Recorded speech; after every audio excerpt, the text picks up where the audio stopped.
Buenos días. Datos de la Fed de Chicago, 4.4 el desempleo, o sea, se mantiene, lo que vemos en la Fed de Chicago es que el desempleo se está manteniendo. Vimos que los miembros de la Fed están un poco preocupados y atentos al incremento del desempleo, porque de hecho lo que creen es que es más difícil gestionar el desempleo que la alta inflación o las expectativas de inflación.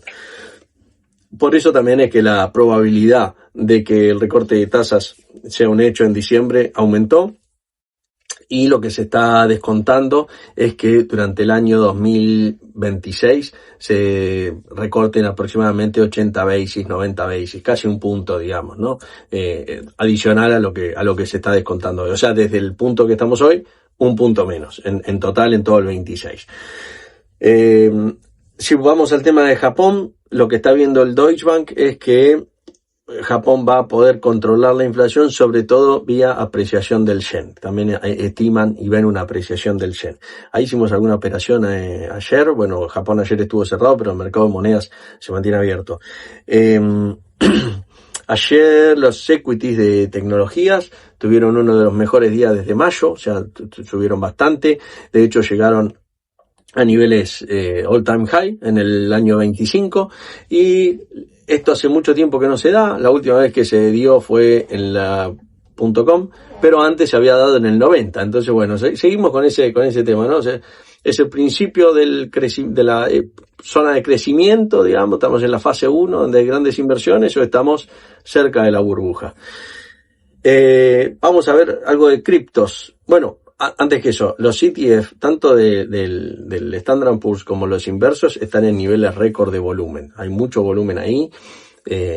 Parece ser que lo que es seguro que esta es una zona donde el mercado no se queda, ¿no? Las apuestas son para arriba y son para abajo. Está bastante dividido el mercado en ese sentido. Por lo menos los flujos de corto plazo, ¿no? Bitcoin, criptos. Estamos viendo que el Bitcoin tiene una alta correlación con el Nasdaq y con el Standard & Poor's durante estos, por lo menos las últimas semanas. Aumentó un poco la correlación.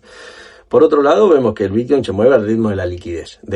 Cuando decimos liquidez, podemos decir, por ejemplo, en este gráfico que estamos viendo, vemos la liquidez tomando en consideración el TGA, que es la cuenta del tesoro, y el reverse repo, que nos da un panorama bastante completo de la liquidez. Y ahí lo que vemos es que, bueno, la correlación es casi directa, con lo cual uno podría pensar que en cuanto la Fed inyecte liquidez, esto va a subir, pero el punto es cuándo la Fed va a inyectar liquidez, y habrá que ver si sube. Si miramos la volatilidad del Bitcoin, lo que vemos es que, si bien el Bitcoin bajó bastante, como lo vemos, ¿no? La volatilidad levantó levemente, pero se mantiene baja. ¿Me explico? En niveles históricos la volatilidad todavía es baja. Entonces, si bien subió los últimos días, todavía es baja. Entonces, podemos creer siempre que el mercado tiene picos de volatilidad, generalmente porque está cerca de un piso, pero a veces se puede dar un piso sin que tenga pico de volatilidad. Pero lo normal, cuando el mercado, digamos que se habla de capitulación, y acá tengo que hablar de capitulación, absorción, es cuando se da un pico de volatilidad, ¿no? Y algunos temas que se están conversando o que están haciendo ruido en las redes: una posición grande del JP Morgan en contra de MicroStrategy. Simplemente eso es falso, es un bluff que no tiene ni pie ni cabeza, y te explico muy brevemente por qué. El JP Morgan es un banco. Los bancos generalmente no suelen tomar posiciones activas en acciones, no hacen lo que llama stock picking, que es elegir acciones, sino que el banco da servicios, lo que llama prime broker, que es darle servicio a fondos de inversión. Los fondos de inversión custodian en el JP Morgan mucho dinero. El JP Morgan reporta esas posiciones en su libro, pero no como propias, sino que son por cuenta y orden de clientes. Entonces, lo que estamos viendo es eso, y los que toman posiciones generalmente no es el banco directamente, sino que son los fondos que tiene el JP Morgan, que gestionan el JP Morgan, si es que toman posiciones. Habiendo dicho eso, si imaginamos que tiene una posición corta en MicroStrategy, hay algo que también es recontra seguro, que es que nunca van a fundir. MicroStrategy puede subir 10 veces su valor y el JP Morgan va a seguir igual. ¿Por qué? Porque vale 3.9 trillions, o sea, muchos millones. JP Morgan es el banco que rescató al Tesoro americano antes de que exista la Fed. No tiene ni pies ni cabeza. Es un tema de simplemente entender un poco cómo funciona el sistema. Y además hay algo que es muy importante. Se habla del caso GameStop. Hay dos diferencias fundamentales. Primero, en el caso de GameStop, el floating que estaba vendido en corto era 140% del existente. O sea, había más acciones vendidas en corto que las que existían realmente. En el caso de MicroStrategy hablamos del 9%. Más allá de eso, estamos hablando de que hay algo que nadie habló de GameStop, que es que lo que hizo volar el precio de las acciones y que perjudicó al fondo fueron los market makers. No fue la gente, lo que te quieren vender, que fueron dos boludos con Robinhood, no. Eso es lo que hicieron compraron, obviamente, calls, muchos compraron calls de frente. Entonces, los market makers lo que tenían que hacer para cubrir esos calls de frente era comprar las acciones. Y son los que realmente tuvieron que comprar las acciones y los que generaron la suba. ¿Por qué? Porque había una gran cantidad de acciones en corto y ellos tenían que comprar las acciones y además aparecían los fondos teniendo que recomprar sus posiciones. Eso es lo que hizo realmente explotar el valor de las acciones. Obviamente que si uno en la explicación técnica no garpa, en la película no se habla nada de eso, y además si los va a hablar nadie lo entendería, entonces no tiene sentido. Tiene más épica decir que la gente con su celular y la fuerza del pueblo, las bolas. Eso no pasó. Lo que pasó fue un flujo de mercado que, bueno, obviamente hicieron que mucha gente gane dinero. ¿Qué es la acumulación y la absorción? ¿Cuál es la diferencia y por qué? Hay que entender esto. Cuando el mercado cae, un mercado cae y da vuelta, o sea, se revierte la tendencia previa, hay dos formas en las que se revierte. Olvidémonos de los nombres.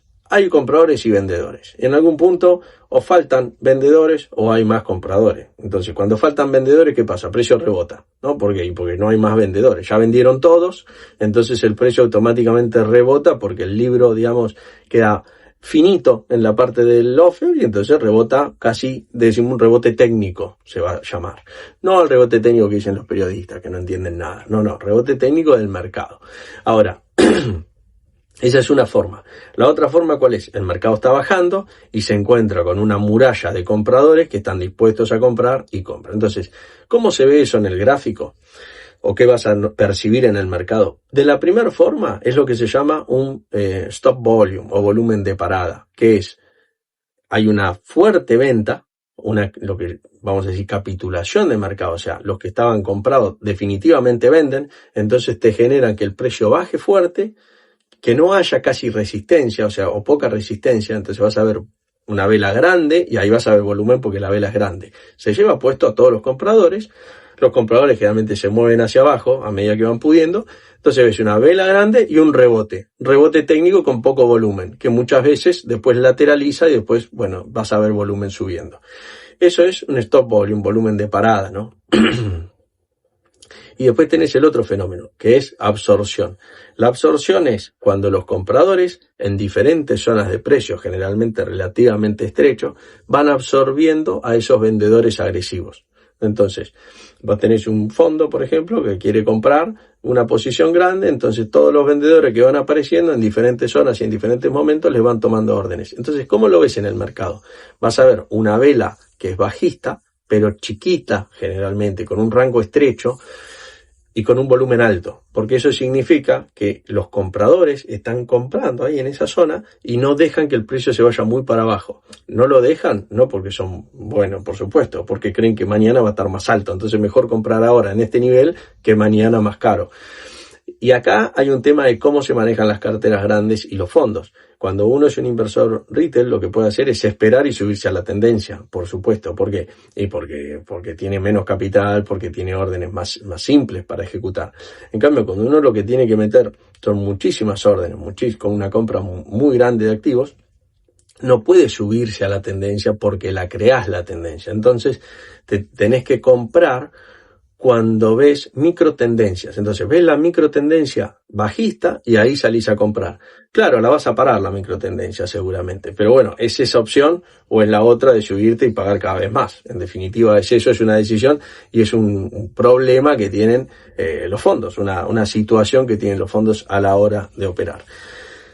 Y para cerrar, bueno, está el tema de que a MSTR la quieren, MicroStrategy la quieren sacar está en duda el tema de si la van a sacar del índice. Y bueno, algunos dicen no, tiene un negocio de tecnología. Bueno, todo eso es una paparruchada, es una empresa que se dedica a comprar Bitcoin y que realmente tiene sentido que la saquen del índice porque no tiene razón de ser, digamos, una empresa que es un simple depósito de Bitcoins con un riesgo adicional. Y lo que estamos viendo en el mercado es que el mercado está tendiendo a sacar lo que llama el middleman, o sea, alguien que está en el medio, que lo que te dice es, che, yo compro criptos por vos.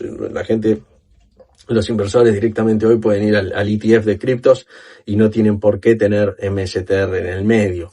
Y algunos dicen, bueno, pero lo que pasa es que MSTR, como no es una empresa de criptos, por compliance, porque hay fondos que no pueden tener commodities, exposición a commodities o a criptos. Entonces compran MSTR. Claro, pero, amigo, en este mundo yo no conozco boludos, la verdad. No es el lugar donde están. Vos te pensás que vas a comprar MSTR y ¿a quién le vas a decir? Al compliance, decís, no, porque yo compré una empresa de tecnología, no compré una empresa de cripto. Te agarran y te dicen dos cosas. Primero, o te estás haciendo el boludo o sos boludo, pero ninguna de las dos situaciones es buena. Mirás el balance y te dicen, flaco, esto es cripto, y no resiste ningún tipo de análisis. Eso no, es una visión demasiado, digamos, legalista, ni siquiera legalista, sería una posición absurda. Es una posición absurda que no conozco a nadie que se anime a hacer esa pavada. O sea, porque vos pensás esto cómo funciona en un fondo. Vos tenés políticas de inversión en un fondo. Entonces, supongamos que tu fondo dice que no tiene exposición a commodities ni exposición a criptos. Y este fondo te lo está comprando un jubilado en Arkansas, ¿no? Se está tomando una limonada y un día ve que pierde plata. Y ese día es el que el tipo va al abogado y te enchufan una demanda. Y obviamente todos los que perdieron plata ahí se van a sumar a esa demanda y a vos te van a sacudir sabroso con el tema este. No tiene sentido, o sea, si no podés, no podés, y esas empresas tampoco tienen MSTR. Lo que antes tenían era, como no había ETF, y estas empresas no tenían esa restricción puntual, o estos fondos, digamos, sí podían comprar o lo usaban como un proxy de, ¿no? Porque no podían operar por fuera del mercado, eso tampoco. Pero hoy, habiendo ETF, la verdad es que esta empresa empieza a ponerse complicada. Bueno, eso es todo por hoy y nos vemos mañana. To the moon, let me play among the stars, and let me see what spring is like on